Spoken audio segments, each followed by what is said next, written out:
দেখো আজকে মনা এসছে, দুজন এসছে, সবাই এসছে। এরা তো ট্রিটমেন্ট করে, তোমরা জানোই। এখানে আসে।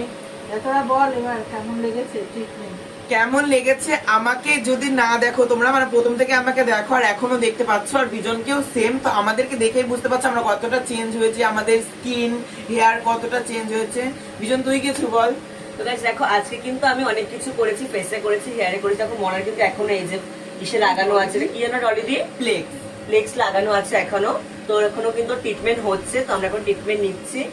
আর পার্লারটা কিন্তু হলো বারাসাতের 1 নম্বর প্ল্যাটফর্মের একদম কাছে। তো তোমরা কিন্তু এসে ভিজিট করতে পারো পার্লারটা। আর স্ক্রিনে যে নাম্বারটা দেওয়া থাকবে সেটা কিন্তু শুধু পার্লারেরই নাম্বার। কেউ কিন্তু অযথা কাজ ছাড়া, কোনো ট্রিটমেন্ট না করা ছাড়া কিন্তু কেউ অযথা ডিস্টার্ব করবে না। আর 10টার পরে ফোন করবে, আবার 10টার পরে থেকে রাত্রি 8টা অবধি ফোন করবে। তাও তো তোমরা শুধু বাজে বারবার করে ফোন করো, বাজে কমেন্টস করো, এরকম করো না। হ্যাঁ, আর তোমরা বাড়িতে বসে ভাবছো সুন্দর হবে আর সেটা মাথা খাটাচ্ছ না, অবশ্যই স্ক্রিনে দেওয়া নাম্বারে কন্ট্যাক্ট করো আর ডলস ক্লিনিকে চলে আসো। ক্লিনিক